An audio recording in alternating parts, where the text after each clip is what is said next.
Al igual que sucede en la actualidad, los habitantes del antiguo Imperio Romano también hacían turismo siempre que podían o debían. Estos viajes llegaron a abarcar 3 continentes diferentes y se realizaban por muy distintos motivos relacionados con el ocio, la salud, la curiosidad o el trabajo. Por todo ello, si quieres saber cómo eran las vacaciones que se tomaban los romanos hace más de 1500 años, este programa es para ti. ¡Empezamos!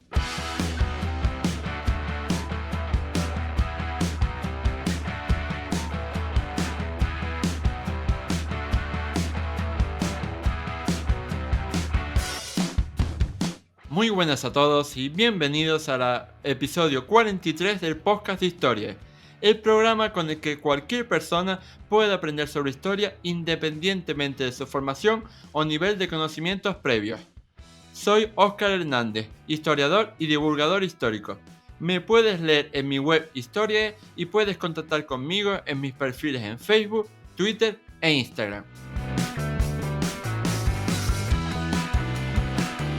Ahora que se ha acabado oficialmente la primavera y empieza el verano, todos ya estamos pensando en nuestras vacaciones de verano, ya sea que nos vayamos al pueblo de al lado o a un país de otro continente.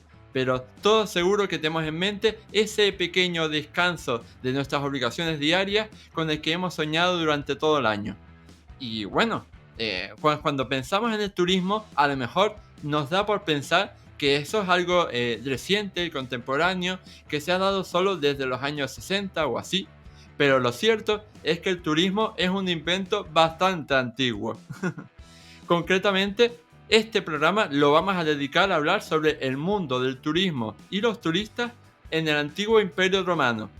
Por eso, puestos a hablar sobre esta temática tan apasionante, he querido contar con un experto en la materia para que nos hable detenidamente sobre cómo era todo este mundo.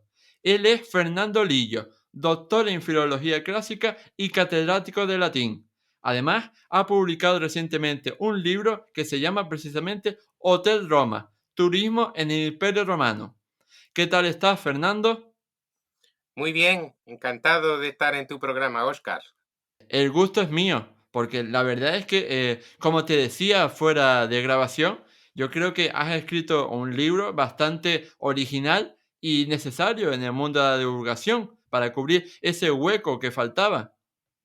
Sí, la intención era precisamente que un público general tuviera acceso a la información que tenemos sobre el turismo romano, es decir, a qué lugares le gustaba ir los turistas romanos, dónde iban de vacaciones, qué sitios le llamaban la atención. Y la gran sorpresa con la lectura del libro es que somos muy romanos en nuestras vacaciones, somos muy romanos. Vamos a muchos lugares y tenemos muchas actitudes que ya en la antigua Roma estaban presentes. Mm, efectivamente. Y tampoco es que hayamos descubierto la pólvora, ¿no? Con esto de que somos muy romanos. Efectivamente.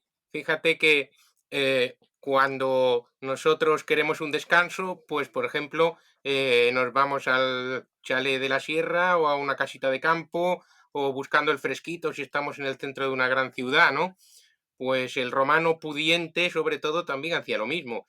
También buscaba en el calor romano de la ciudad de Roma alejarse un poquito a las colinas cercanas, como la de Tívoli, donde el emperador Adriano hizo una gran villa, la Villa Adriana, fabulosa, que aún podemos ver todavía, y el que podía, pues se iba a otros lugares más hacia abajo, más hacia el Golfo de Nápoles.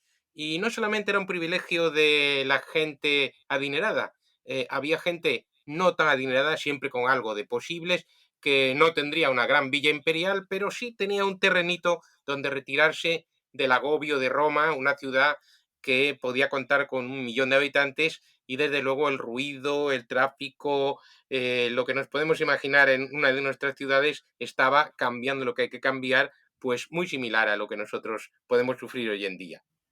Mm. Y me gusta tu entusiasmo a la hora de hablar porque ya has avanzado un poco las líneas maestras que vertebrarán este programa de podcast, pero vamos poco a poco. Eh, Para empezar, que, abordando un poco también lo que has dicho, quería que nos explicaras un poco precisamente las diferencias y similitudes que podría haber entre el turismo que practicamos en la actualidad, en el siglo XXI, con el turismo que se practicaba en la antigua Roma. Bien, en la actualidad, pues el fenómeno que tenemos es sobre todo es el fenómeno de turismo de masas.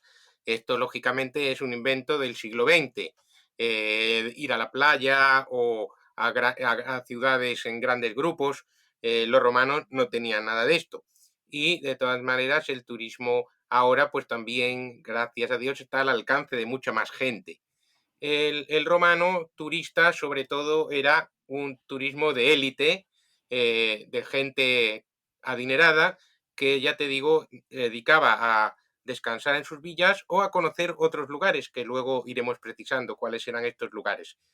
Sin embargo, sí que había también gente que tenía menos posibilidades económicas, pero a lo mejor tenía una necesidad de ir a un lugar de curación o a un lugar, a unas termas para mejorar su salud, o querías ir al pueblo vecino o un poquito más lejos para seguir a sus gladiadores favoritos o contemplar una carrera de cuadrigas. Esta gente más humilde también hacía turismo y también hemos conservado, como veremos a lo largo de la charla, grafitis, como los que hacemos ahora, con los que podemos probar esta existencia. Mm. Sí, muy interesante. Yo creo que sobre todo estas similitudes, ¿no? Nos hacen darnos cuenta de que, oye, pues a lo mejor tampoco hemos cambiado tanto en 2000 años. No, fíjate, hay un texto muy interesante de un autor que se llama Plinio el Joven, con respecto a Roma, que casi diríamos que lo podría decir hoy cualquiera. Y dice que los propios romanos viajaban a un montón de sitios exóticos, pero que no conocían nada de su propia ciudad. Es algo que nos pasa también a nosotros. Yo también, cuando hablo con la Sí, gente, sí, digo: sí. "¿Pero tú no conoces tu ciudad?". "No, no, ¿y has ido a tal sitio?". "Sí, sí, hombre, yo he ido a Tailandia, a no sé qué, a Bali". ¿Y no conoces lo que está aquí al lado de tu casa? Pues es una cosa que realmente también sucedía en el mundo antiguo. Es una constante del ser humano, tener al lado el tesoro y pensar que está muy lejos. Sí, sí, total. Yo soy de Tenerife, de la isla de Tenerife, y te aseguro que debe haber muchos sitios que no conozcas porque es lo típico. Vives en tu pueblo o ¿sabes? En tu zona y Sí. no te aventuras a investigar qué hay más allá. Y bueno, también ahora quería preguntarte un poco también de lo que dijiste antes sobre quién eran las personas que se iban de turismo o que más bien se podían ir de turismo en la antigua Roma. Y por otro lado también, cuándo se hacía turismo, es decir, cuándo se iba la gente de vacaciones. ¿Coincidía también con nuestras vacaciones actuales en verano o se iban en otra época? Bueno, ya sabes que nuestras vacaciones actuales son un lujo. Las vacaciones pagadas, el que las Ujú. tenga, el fin de semana, todo eso son inventos muy modernos. Hasta Sí. no hace mucho aquí la gente trabajaba incluso en España todos los días, incluidos los domingos. Y después había fiestas. Los romanos tenían muchos días de fiesta, de fiestas con sus festividades, sus festivales, sus dioses, eh, pero no había unos periodos vacacionales como tenemos nosotros ahora. El que era rico, pues podía elegir el momento más adecuado y como digo antes, pues si apretaba el calor, pues siempre iba a buscar un sitio fresquito donde estar. Y si era en invierno, pues lo mismo, buscar un sitio un poquito más cálido que el que tuviera. Es decir, cada uno buscaba su necesidad. Lógicamente, para viajar los meses de verano eran más duros también en la antigüedad. Pero ya digo, cada uno iba cuando podía o cuando se celebraba el evento al que quería asistir. Mm. Un poco también como hoy en día, ¿no? Sí, pero bueno, estaba más, hoy lo tenemos casi todo el mundo va en agosto a todos los sitios. Eso estaba, no existía ese fenómeno, ¿no? Había más variedad. Mm, ya. Y bueno, hemos hablado, o sea, que el Imperio Romano en su máximo apogeo, pues abarcaba 3 continentes, abarcaba desde Britania, ¿no? Hasta el norte de África, desde Hispania hasta Mesopotamia, o sea, era enorme. Entonces, pues los destinos turísticos debían ser muchísimos. Así que si te parece, vamos a abordarlos poco a poco, hablando un poco sobre ellos y empezando, como no podía ser de otra manera, por la propia Italia. Tú has mencionado antes el Golfo de Nápoles. Entonces, ¿podemos decir que el Golfo de Nápoles era como el lugar de vacaciones favorito de los romanos pudientes en Italia? Efectivamente, desde Roma al Golfo de Nápoles había, y con el Golfo incluido y toda esa zona, había un montón de lugares de vacaciones donde estaban situadas las villas de los personajes más importantes, tanto en la República Romana como luego en el Imperio Romano. Podríamos decir que el Golfo de Nápoles sería como nuestra Costa Azul, ¿no? Hoy todavía Mm. el Golfo de Nápoles es un lugar fabuloso, sobre todo en la zona de Sorrento, de Amalfi, bueno, está muy visitado. En la antigüedad, el lugar más visitado del Golfo de Nápoles era Sorrento mismo, pero había otro que hoy es menos conocido para la gente en general, que se llamaba Bayas. Bayas estaba cerca de Pozzuoli, de lo que es hoy Pozzuoli, y era una bahía en la que había un montón de establecimientos balnearios, es decir, había villas y había termas para el ocio. Bayas es muy interesante porque muchas de las ruinas de los restos de Bayas están hoy bajo el agua. Y el que sepa bucear, puede incluso visitar el parque subacuático arqueológico de Bayas, ponerse una escafandra y sumergirse y ver mosaicos y estatuas en el fondo. Yo no lo he hecho porque soy muy cobardica para esas cosas, pero sí que he visto fotografías y realmente es impresionante. De todas maneras, en superficie también quedan restos de villas romanas y restos de grandes cúpulas que serían pues como grandes establecimientos balnearios, como si fuera el Panteón de Roma con esa cúpula con el agujero en el medio que todo el mundo conoce, pero en lugar de ser un templo era para tener agua dentro, ¿no? Un lugar de higiene y ocio. Y de hecho la gente popularmente los llama templos, templo de Mercurio, templo de Venus, pero en realidad son establecimientos balnearios que había en este lugar. Era un lugar donde los moralistas de la época, como Séneca, no lo recomendaban. Decían que había mucho desenfreno, que la gente se paseaba en unos lagos que había en barca y hacían mucha fiesta, ¿no? Decía que podías ir como una Penélope, o sea, como una mujer fiel, y acababas como Helena de Troya, ¿no? Que se fue con Menelao. Perdón, que se fue con París y dejó a su esposo Menelao. Así que era un lugar muy, muy interesante para visitar los romanos. Y también en este Golfo de Nápoles estaba un lugar que se llamaba el lago Averno, era un lago que aún se puede ver hoy en día, que decía que era la entrada al mundo de los infiernos.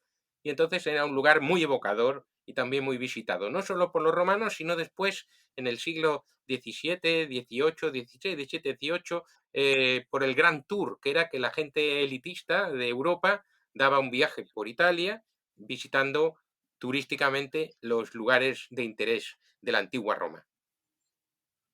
Mm, La verdad es que suena muy interesante y está claro, o sea, yo creo que ¿para qué irnos tan lejos teniendo tanto que ver en nuestra propia casa? De- Se puede decir lo mismo de la actualidad, ¿no? O sea, como tú decías, hay gente que a lo mejor se ha ido a Tailandia, pero después no ha visitado la mayoría de provincias españolas. Otro destino muy interesante era también Sicilia, que también les quedaba cerca a los romanos, y Sicilia tenía muchas evocaciones. Sobre todo le gustaba visitar el Etna, igual que hoy en día. Se visita el Etna, el volcán por excelencia. Y también les gustaban la mitología. Había en la ciudad de Siracusa, existe todavía, una fuente de agua dulce que está en el centro de la ciudad de Siracusa, que se llama la fuente Aretusa.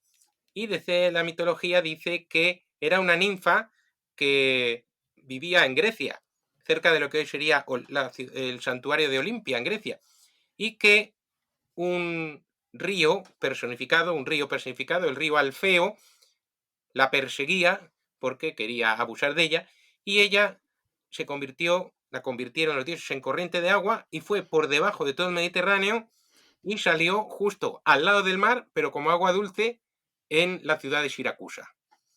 Era un poco la explicación de por qué esa fuente que hay en el centro de Siracusa es agua dulce. Y lo más curioso que también decían, aunque algunos no se lo creían, era que si echabas una copa en Olimpia, te aparecía en Sicilia, en Siracusa. Realmente curioso. La Fuente Aretusa todavía hoy es un lugar turístico que visitan todo el que visite el centro de Siracusa, no se pierde la Fuente Aretusa. Y también en Siracusa tenían lugares naturales, como hemos visto, el Etna, y había una especie de dos géiseres en el suelo, dos géiseres de agua que surgían, que se llamaba el lago de Inaptia, de los cuales hoy en día solo nos queda uno, pero todavía tenemos los restos de uno de esos géiseres que visitaban los antiguos romanos. Y otra de las cosas que hoy visita un turista en Siracusa son las latomías. Para quien no haya estado, las latomías son como una especie de túneles muy grandes y altos, donde un tirano de Siracusa había encerrado a unos prisioneros atenienses. Y en realidad lo que eran unas minas, pero lo utilizaba como prisión. Y una entrada de esa especie de minas, el famoso pintor Caravaggio, como tenía forma de oreja, la bautizó como la oreja de Dionisio y surgió la leyenda de que ese era el lugar desde donde el tirano escuchaba las voces de sus prisioneros. Cualquiera que hoy visite Siracusa va a visitar la oreja de Dionisio, un lugar que también los antiguos romanos visitaban, aunque no habían creado esa leyenda ellos, sino que es posterior.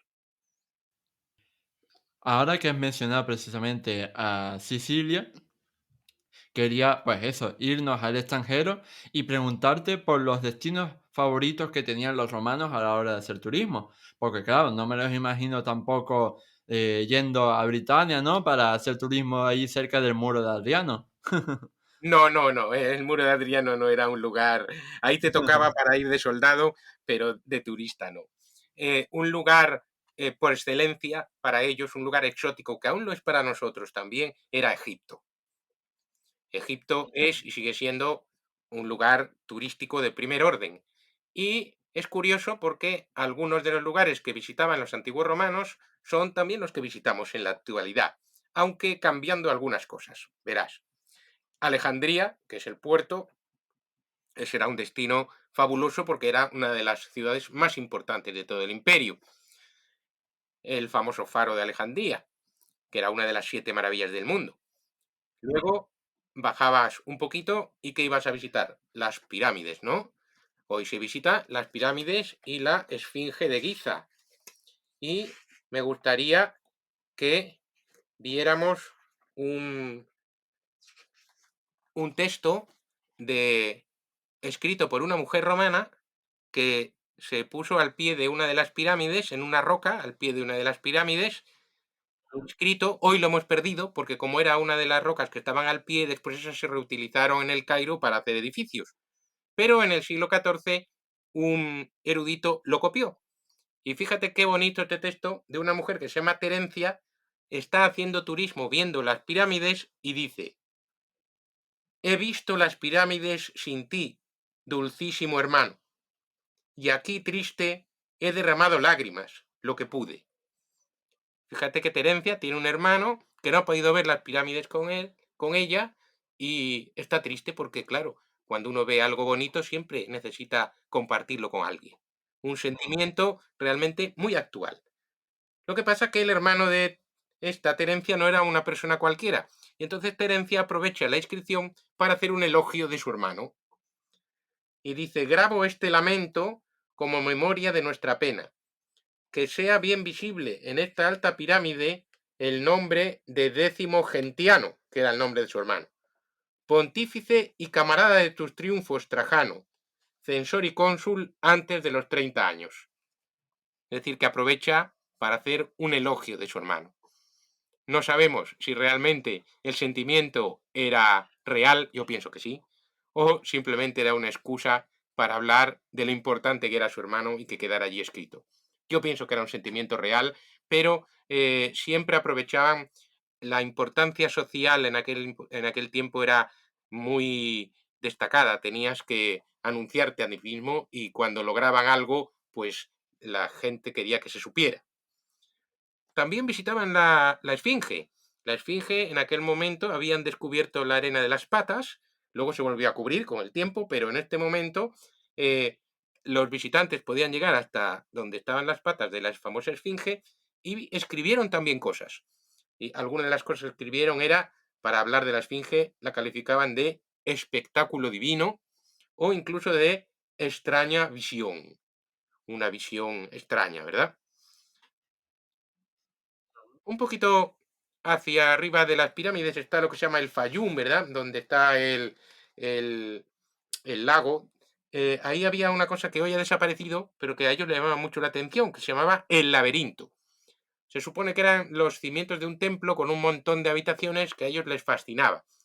Hoy no tenemos nada, tenemos una pirámide, que es la pirámide de Jaguara, y el suelo con escasos restos, pero en su tiempo todos describían el laberinto como un lugar de varios sótanos en el que podías perder, y bueno, para ellos era fascinante. Y también por esa zona tenían un lugar dedicado a un dios cocodrilo que le daban de comer. Era una atracción turística muy interesante. Y sabemos todas estas cosas porque hay papiros, tenemos algún papiro que nos dice, esta persona importante va a ir a Egipto, tienes que prepararle un itinerario. Y entonces los que le recibían en Egipto tenían que encargarse de que pudiera visitar todos estos lugares tan interesantes. Sin que nos aburramos, otro lugar de Egipto muy famoso que también hoy visita la gente es los colosos de Memnón. Te suena, ¿verdad? Que son dos estatuas sedentes, enormes, que son de un faraón, pero en la antigüedad lo que le interesaba era una sola de las estatuas, porque ellos creían que era la estatua de un personaje mitológico que se llamaba Memnón, hijo de la aurora. ¿Y por qué le interesaba a los romanos esta estatua? Porque al parecer hablaba. Era una estatua que al amanecer emitía la voz, una voz, la voz de Memnón. Entonces la gracia del turista romano era llegar allí, intentar oír la voz y después a los pies de la estatua dejar una inscripción diciendo he oído la voz de Memnón. Hoy en día, si vamos allí, no vamos a no vamos a oír nada, pero sí vamos a ver las inscripciones que estaban en los pies, porque todavía se conservan. Y también incluso de una mujer, una tal Julia Balbila, que era de la corte de Adriano. El emperador se fue hasta allí con toda su corte para oír hablar a Memnón. Y como era un emperador, esta Julia Balbila le hizo un poema en griego. ¿Y qué pasó? Que Memnón no solo le habló una vez, sino tres, porque para eso era el emperador Adriano, ¿no? No iba a ser un cualquiera. Se preguntarán los oyentes, pero ¿y esto cómo es que hablaba la estatua? Pues hoy tenemos la estatua completa, pero en la antigüedad estaba partida más o menos por el pecho. Y parece ser que al amanecer, con la dilatación o quizá el viento entre los restos de la estatua, producía un cierto sonido que ellos identificaban como la voz de Memnón. Después, en la época de Septimio Severo, a principios del siglo III, tuvieron la mala idea de reconstruir la estatua y en cuanto la reconstruyeron, se acabó la voz de Memnón. Era un lugar muy, muy interesante. Y ya el último que visitaban ellos un poco más abajo era nosotros el Valle de los Reyes, pues la famosa tumba de Tutankamón y todo eso es un sitio que se visita si vas a Egipto sí o sí. Pues en la antigüedad, griegos y romanos, la cultura egipcia les parecía extraordinaria y visitaban ciertas tumbas del Valle de los Reyes. Lógicamente, la de Tutankamón no, porque estaba sin descubrir, pero había una tumba de Ramsés IV, otra de Ramsés VI, que podían visitar. Y había unos locales, unos guías locales que les metían dentro de la tumba, se suponía que le explicaban los jeroglíficos, las pinturas que estaban en la tumba. ¿Y qué hacía el turista romano? Pues lo que no se debe hacer, escribir un graffiti, ¿no? Entonces hubo uno que dijo, yo, Hermógenes de Amasa, Amasa es una ciudad que está en el Mar Negro. Fíjate qué viajes he hecho este, desde el Mar Negro hasta el sur de Egipto. Habiendo visto las galerías, ellos a estas tumbas le llamaban las galerías, porque era como si te metieras por una galería de la tumba, las diferentes estancias. Habiendo visto las demás galerías, me admiré, pero al ver esta, que es la galería de Memnón, también había una que decían que era la galería de la tumba de Memnón, pues el tal Hermógenes se inventó una palabrita que hoy está muy de moda entre los jóvenes que piensan que se la han inventado ellos, pero ya la hacían los antiguos griegos. Dice, me superadmiré. Así que Hermógenes se superadmiró. Y otro, por ejemplo, que se llama Dioscoramon, dice, yo Dioscoramon contemplé esta locura y me admiré. Y por último, un centurión. Tenemos un centurión, no sabemos de qué legión, pero en una de las tumbas, centurión dice, Januario, centurión principal. Lo he visto y he admirado el lugar con mi hija Januarina, es decir, que se había llevado a la hija a hacer turismo con él. Suponemos que estaría destinado allí o en las cercanías o de muy lejos, pero él se llevó a su hija. Y termina, saluda a todos. Realmente son testimonios muy, muy entrañables y que nos llevan al espíritu de las gentes de esta época que no son tan distintas de las de ahora.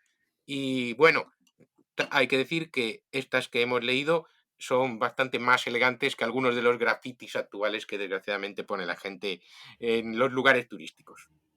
Pero en este caso nos sirven para ver, para conocer el espíritu de esta gente de la antigüedad, si no, no sabríamos qué efecto le hacían estos lugares turísticos a los que los visitaban. Y como te había dicho en otro momento de la charla, pues esto se ve que son personas menos pudientes, más comunes, que también visitaban lugares de turismo, como era el caso de Egipto, que les fascinaba. Ahora solo tendremos que esperar 2000 años para que los arqueólogos del futuro pues vean cómo una pareja de adolescentes pues grabó en un árbol de Moisés ama a Yolanda. Pues sí, sí, no te diría yo que no. Mira, los grafitis de Pompeya son así. Mm, sí, por eso digo que como tú decías, creemos que hemos inventado muchas cosas, pero es que todo está inventado ya. Yo siempre le digo a mis alumnos, soy profesor, como dijiste al principio, en un instituto de Galicia, le digo, bueno, lo que no os podéis olvidar nunca es que casi todo viene de Grecia y Roma. Son nuestras fuentes y ahí nos vemos reflejados. Mm. Y bueno, hasta ahora hemos hablado todo el rato sobre gente de Roma que sale a ver el mundo. Pero, ¿y si damos la vuelta a la tortilla? ¿Había gente de diversas partes del imperio que viajaba a Roma para ver Roma por primera vez? Efectivamente, efectivamente. Séneca, autor del siglo I, dice en una de sus obras que a Roma venía gente de todo tipo, de todo el mundo, con un montón de intereses y uno de estos intereses era aprender y ver las maravillas de Roma. Los romanos eran conscientes de que Roma también era una maravilla del mundo. Es más, ellos rivalizaban con las pirámides, con la estatua de Zeus, con las siete maravillas canónicas, diciendo una cosa, que Roma tenía acueductos y foros y había construido maravillas que no solamente eran agradables a los ojos, sino que también tenían su utilidad. La proverbial utilidad romana, esto era algo de lo que ellos mismos ya eran conscientes. Y como citamos antes, el romano casi no conocía Roma. Sin embargo, el visitante que venía a Roma por primera vez estaba deseando conocerla. Había quienes venían para visitar los monumentos, para hacer alguna ofrenda a un dios determinado. Tenemos un testimonio de un emperador romano que ya gobernaba en Oriente, es decir, ya no residía en Roma, pero que en el siglo IV visitó la ciudad. Y sabemos exactamente qué es lo que le gustó. Y son sitios que seguro que no le van a sonar a nadie. Le gustó el anfiteatro Flavio, que es lo que hoy conocemos como Coliseo. Dijo que era impresionante un templo romano que se llamaba el Panteón. ¿eh? Dos cosas que mm, nos siguen interesando muchísimo. También un lugar que era el Estadio de Domiciano, un lugar de competiciones atléticas, que hoy es la Piazza Navona. Por eso tiene forma de estadio. Y recientemente han abierto las excavaciones que hay dentro de algunas casas y en algún subsuelo de la Plaza Navona, donde se pueden ver las escaleras, incluso parte de las gradas de este estadio, del Estadio de Domiciano. Luego cita otros lugares que no hemos conservado, y después lo que más le gustó a este emperador fue el foro de Trajano. El foro de Trajano hoy está en el centro de Roma. Lo más destacado es la columna trajana, que sigue siendo una maravilla. Lo que pasa que luego el foro de Trajano está muy deteriorado por el tiempo, claro. Los llamados mercados de Trajano también siguen siendo un lugar fabuloso, muy visitado, pero esto tendríamos que imaginar en la antigüedad con una riqueza muchísimo mayor, con estatuas por doquier, pintado, porque todo se pintaba, las estatuas, las columnas, capiteles, y en el medio de la gran plaza del Foro de Trajano, que era el más grande de todos los foros imperiales que se habían construido, había una gran estatua, que es lo que este emperador de Oriente alababa más, una estatua ecuestre de Trajano, que no hemos conservado porque al ser de bronce pues se solían fundir, pero que nos da una cierta idea, esta que conocemos de Marco Aurelio, que está en los museos capitolinos, podría hacernos una cierta idea de la grandiosidad de esta fabulosa estatua de Trajano, que era uno de los lugares más visitados de la antigua Roma por los que venían a visitarla y que hoy no podemos ver, por desgracia. Y después investigando, una cosa que no sabía cuando empecé a escribir el libro, muy curioso, es que en el Tíber, en el mismo río Tíber, conservaban lo que ellos decían que era la embarcación, la nave de Eneas, la nave del famoso Eneas, que había venido desde Troya hasta el Lacio, no para fundar Roma, que eso ya fue Rómulo y Remo, pero para fundar la estirpe romana. Y bueno, realmente curioso que hasta el siglo VI después de Cristo tenemos noticia de que existía una barca en el Tíber que se enseñaba como si fuera la barca de Eneas. No es de extrañar porque en la antigüedad había una cierta pasión por estas reliquias de personajes mitológicos o históricos, porque para ellos Eneas entraba realmente dentro de su historia. Así que hoy, por ejemplo, pues la gente quiere visitar tal cosa que se ha usado en una película, o el traje de no sé qué, o la espada del señor de Aragorn, del Señor de los Anillos. Bueno, todo eso. Pues en la antigüedad también querían visitar lo que se llamaba reliquias históricas y reliquias mitológicas. Y en Roma se visitaba, se conservaba la espada de Julio César, por ejemplo, se conservaba esta nave de Eneas, y también en el foro estaba plantada la famosa higuera de Rómulo. Hoy tenemos una moderna para recordar el evento, eh, donde se decía que bajo esa higuera habían sido amamantados por la loba Rómulo y Remo. Y en el Palatino, que todavía hoy tenemos algunos restos, se conservaba lo que era la cabaña de Rómulo, la cabaña original de Rómulo. Así que el que iba a Roma estaba muy interesado también en conocer los orígenes y en visitar lugares relacionados con esta que nosotros llamamos mitología. Algunos eran mitológicos, pero ya digo, ellos tenían parte de su historia. Había otros lugares del mundo en el que también había unas reliquias muy interesantes, que la gente recorría sus kilómetros para sus millas romanas, en este caso, para poder verlas. Por ejemplo, si uno quería ver los brazaletes de Helena de Troya, ¿quién no querría ver los brazaletes de Helena de Troya? A ver cómo era. Pues tenía que irse a Rodas, a la isla de Rodas, y ir a un templo que estaba en la ciudad de Lindos, que es muy visitada en la actualidad. Este templo guardaba entre sus tesoros los brazaletes de Helena de Troya. Y si querías ver la tela de Penélope, la famosa tela que tejía y destejía, pues tendrías que irte a una localidad que estaba cerca de Corinto, en Grecia, una ciudad que se llamaba Sición, que tenía un templo y estaba lleno de reliquias, y una de estas reliquias mitológicas era la tela de Penélope. Así que fíjate que ese gusto por ver estos lugares, por tocar lo que aparecía en sus narraciones, en sus historias, es algo que tenemos todavía en la actualidad. Y volviendo a Roma, eh, estaba el turista, llamémosle pagano, ¿no? Y luego estaba el turista, más bien el peregrino cristiano. Roma, al ser el lugar donde hubo tanto martirio en los primeros siglos, era un lugar también de peregrinación de los subsiguientes cristianos para visitar las tumbas de los mártires. Entonces, había toda una peregrinación para poder visitar estas tumbas, se hacían fiestas, sobre todo las tumbas de Pedro y Pablo, que en un primer momento estuvieron juntas en un lugar donde, mientras se construían las primeras basílicas de San Pedro y San Pablo, estuvieron juntas en un lugar donde se hacían banquetes funerarios en honor de San Pedro y San Pablo, y donde en la pared, que era una pared de yeso, se inscribieron también grafitos y con las primeras oraciones que conservamos. Pedro y Pablo, rogad por Víctor.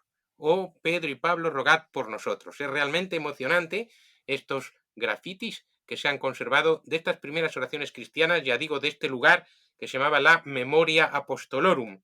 Hoy algunos restos están en lo que se llama las catacumbas de San Sebastián.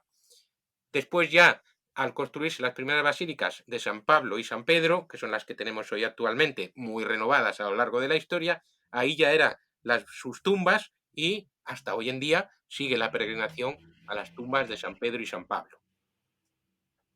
Mm. Por no hablar de la peregrinación a Santiago de Compostela, que es de las más famosas del mundo. Efectivamente, sí. Son los tres lugares, son los romeros que van a Roma, los palmeros que van a Jerusalén y los peregrinos que son los que van a Santiago de Compostela. Mm. Así que nuevamente estamos dando como la pista la hipótesis número 500 que nos demuestra que no hemos cambiado y que seguimos haciendo lo mismo.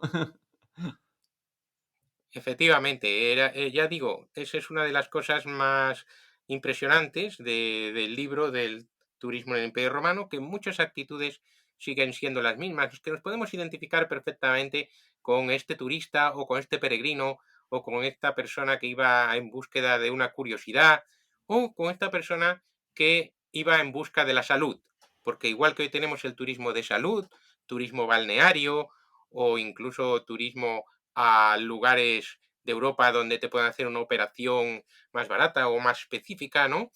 Pues en la antigüedad también existía este fenómeno. Cuando uno estaba enfermo, normalmente quería acudir a un templo de Asclepio o Esculapio, que era el dios de la medicina. Mm, Estos templos, los más famosos son los de Epidauro, que está en Grecia, y el de Pérgamo, el Asclepeion de Pérgamo, que está hoy en la costa de Turquía. Bueno, no está en la costa, está en Turquía, en la ciudad de Bérgama. Estos lugares eran, la gente iba de peregrinación. Quiero hablaros sobre todo del que está en Pérgamo, porque se ha conservado excepcionalmente bien. Imagínate que tú estabas enfermo, entonces ibas a este santuario de Pérgamo, ibas a entrar por una avenida y en esta avenida ya ibas a ver inscripciones que te decían que mucha gente se había curado, por lo tanto ya te ibas a animar muchísimo. En el recinto te ibas a encontrar con una biblioteca, con un pórtico para pasear, con un teatro para poder pasar el rato también, y con unas fuentes curativas e incluso con unos locales de tratamientos de fango o de cualquier otra cosa para que tu salud fuera buena y se recuperara. Hemos encontrado tratamientos, hemos encontrado eh, em, inscripciones o incluso testimonios de gente que cuenta cómo se curó en ese templo. Lo más básico en los templos de Asclepio era perdón, era que tenías que dormir en una sala, que este proceso se llamaba la incubatio, igual que la incubadora, la incubación. Incubatio era dormir, y mientras dormías, el dios se te aparecía y te decía cómo te podías curar. o te daba unos remedios que los sacerdotes a la mañana siguiente interpretarían para, para que te pudieras curar. Era realmente pues un sistema muy curioso el poder dormir y durante la noche en ese sueño el dios hacía. ¿Cuándo acababas tu curación? Pues como agradecimiento dedicabas, dedicabas una placa, por ejemplo, si tenías dolor de oídos o alguna afección acústica, pues una placa con unas orejas diciendo que te habías curado. O si estabas mal de una pierna, pues encontramos relieves de piernas.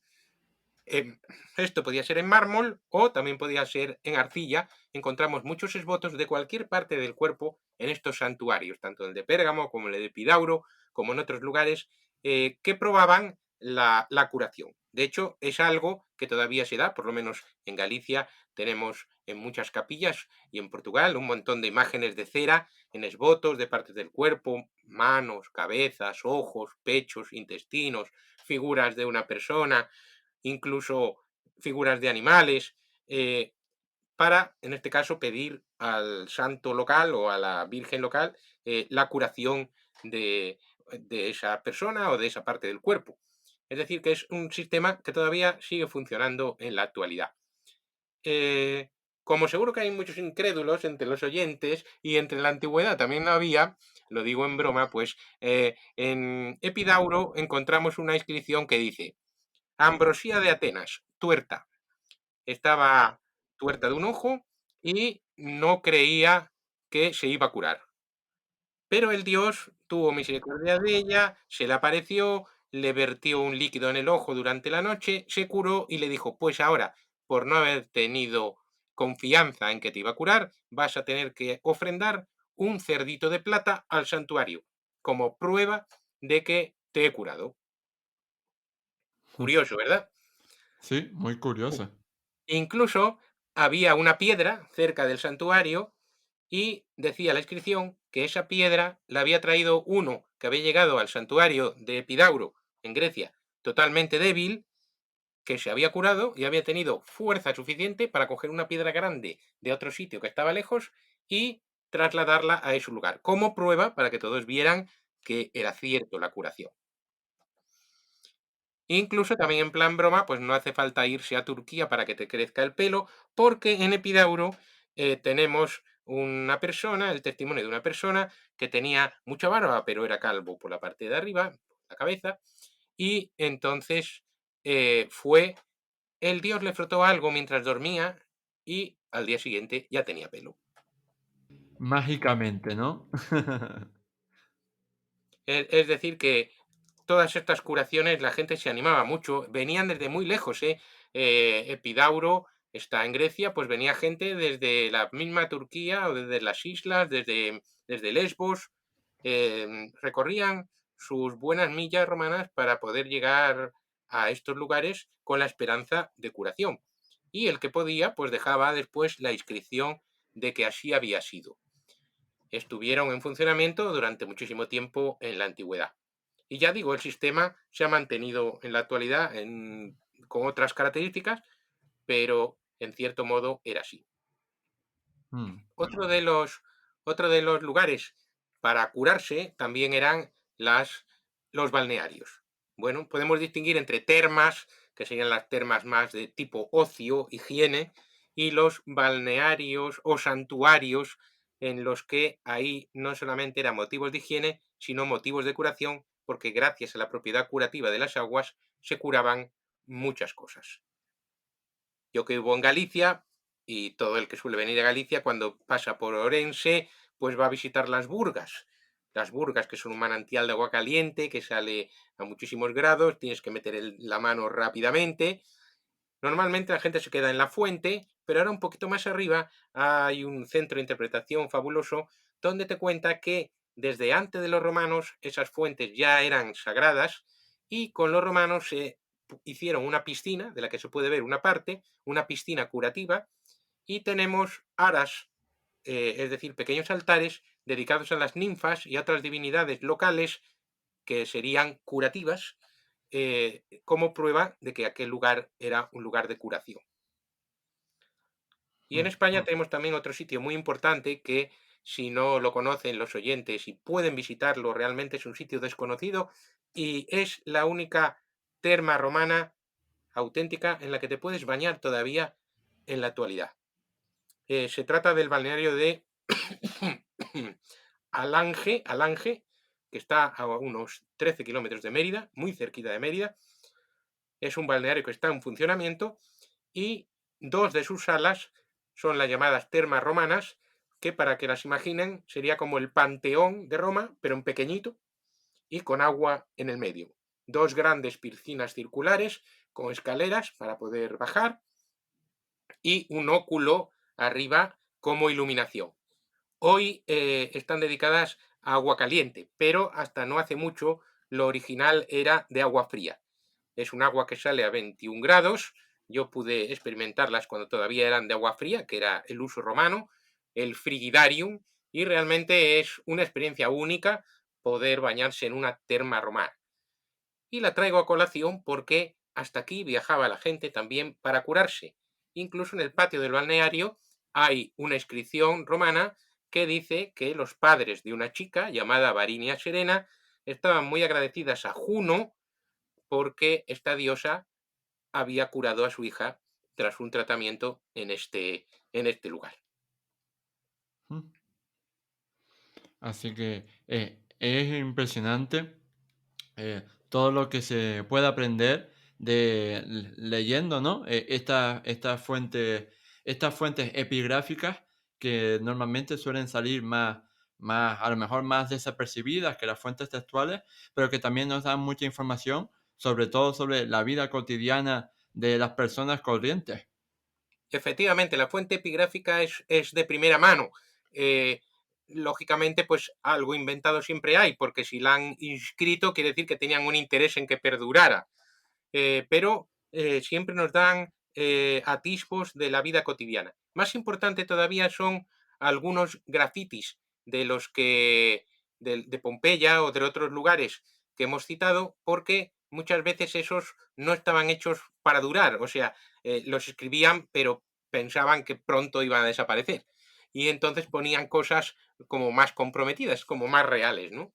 Pero efectivamente en el libro el lector va a encontrar varias de estas fuentes primarias que nos hablan de los pensamientos y de los sentimientos más de primera mano de la gente, junto a las fuentes literarias. Muchos me preguntan, pero bueno, ¿y esto todo cómo lo sabemos? Pues como hemos ido viendo, lo sabemos por la arqueología, lo sabemos por la epigrafía y lo sabemos también por las fuentes literarias que nos hablan de estos lugares.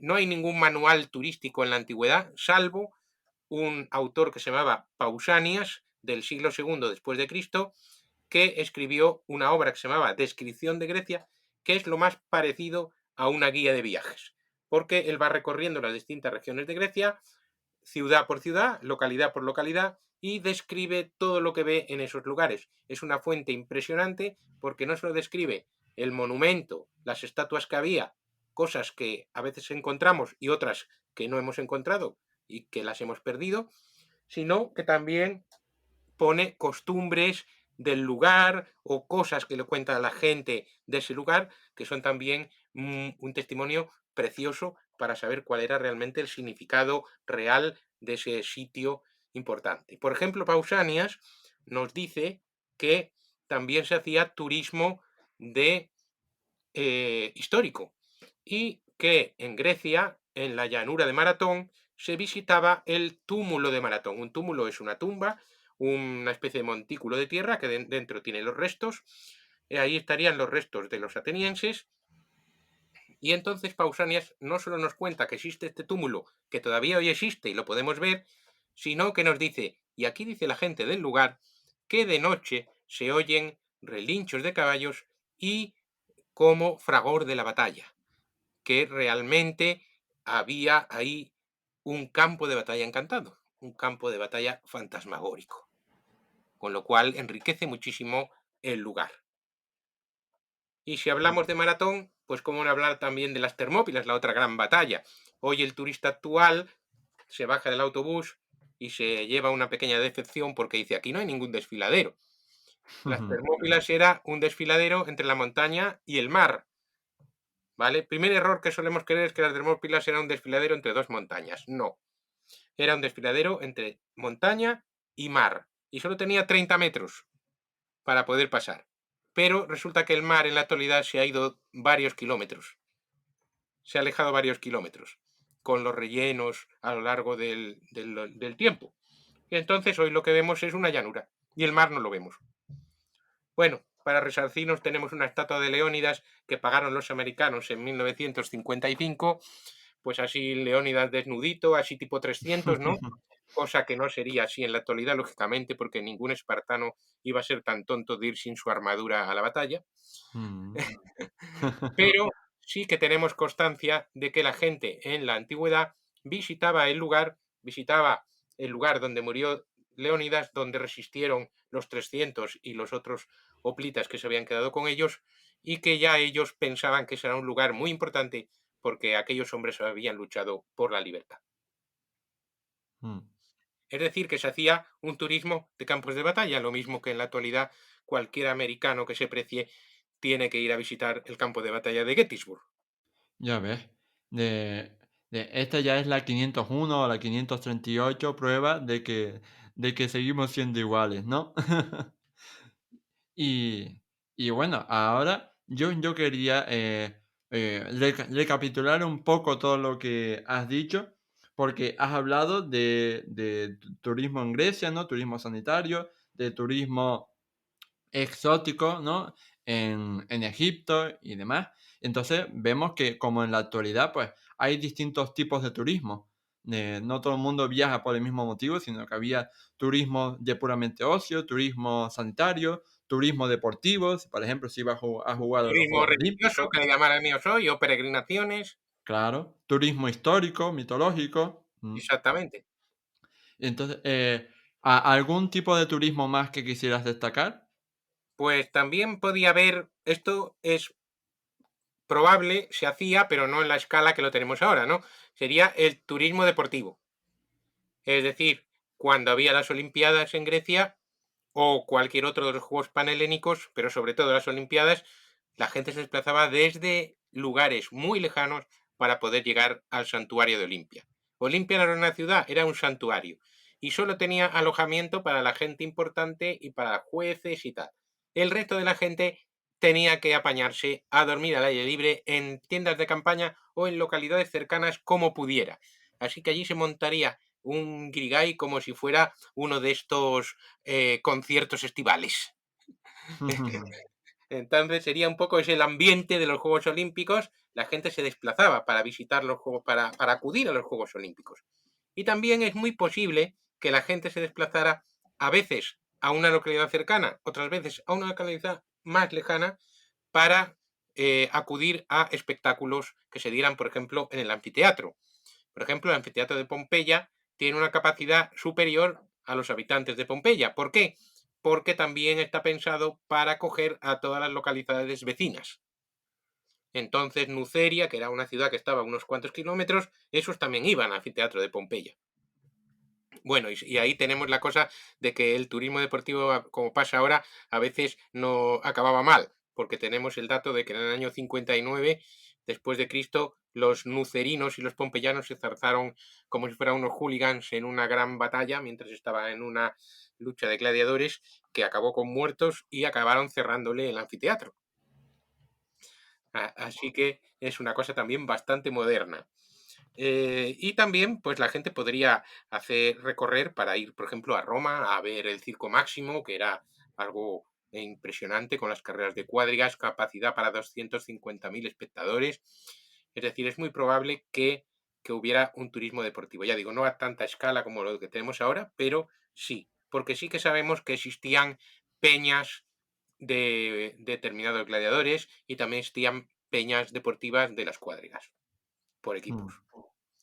Y es muy posible que, igual que los gladiadores se desplazaban de un lugar a otro, pues tuvieran algunos aficionados que se desplazaran con ellos. Claro, como cuando viajas a determinada ciudad para ver el partido de fútbol de tu equipo. Exactamente, sí, algo así, pero ya digo, esto es una hipótesis, no tenemos muchos datos al respecto, pero es muy posible, ya digo, no a la escala de ahora, pero sí esa idea de acudir a una localidad vecina para ver un espectáculo, ¿no? El turismo deportivo, turismo de espectáculo, buscando lucha de gladiadores, buscando carrera de cuadrigas, buscando una obra de teatro, eso podía existir en la antigüedad. Y, y ya que has mencionado el tema de los hooligans, yo te voy a hacer una pregunta muy importante y muy seria. ¿En la antigua Roma existían ingleses haciendo balconing? No tengo conocimiento de, de que tuviéramos esas cosas. No he visto ninguna barbaridad de esas. Pero existían espectáculos curiosos. Por ejemplo, en las pirámides había unos de un pueblo cercano a las pirámides que se subían por ellas como espectáculo. Mm, Estos no se mm, tiraban, estos se subían por las pirámides para que la gente los viera y dijera, oye, que era un espectáculo, ¿no? mm. Tanto como que eh, eran espectáculos que se hacían para turistas en este sentido, ¿no? Incluso, no lo recuerdo exactamente, pero en Esparta también había, era famosos los espartanos por su resistencia ante el dolor, ante los latigazos, y a veces hacían como una exhibición, ¿no? Ante la gente que venía curiosa para ver si eso era verdad o no. Mm. Así que en estas cosas también había una cierta. Y luego también, pues, había guías de turismo, sabemos que había guías de turismo, y en las localidades, o por lo menos alguien que era el erudito local que te explicaba el sitio, ¿no? Y bueno, ahora para ir acabando este programa ya, quería cumplir con un clásico de este programa, que es pedir al invitado que nos recomendara alguna serie, miniserie o película relacionada con el mundo de los viajes en la antigua Roma. ¿Cuál recomendarías tú que tenga que ver con esta temática? Bueno, así de viaje, no hay ninguna película que trate de eso y que esté así al alcance del gran público. Em, pero bueno, tenemos Ben-Hur, que Ben-Hur se desplaza bastante, por ejemplo, la clásica de Charlton Heston, porque la moderna no me gusta demasiado. La clásica de Charlton Heston, a Ben-Hur lo vemos ir desde Judea hasta Roma y volver. Así que es un buen ejemplo de película de viaje, ¿no? De un viaje que no solo es exterior, sino que es interior, que también es muy interesante esa parte de la conversión de Ben-Hur, de buscar la venganza y acabar en el perdón, ¿no? Y también Gladiator también tiene su viaje, un viaje muy discutido por los investigadores, porque cómo fue tan rápido cuando le mataron cuando casi le matan en Germania, casi en un par de fotogramas ya está en Lusitania, ya está en Hispania. Parece que fue muy rápido el viaje, pero bueno, ese es un viaje curioso también que hace medio herido y llega, bueno, poco Sí, eso inverosímil, es pero que aprendió de los guionistas de Juego de Tronos. sí, sí, un poco inverosímil, pero bien, también habla algo del viaje.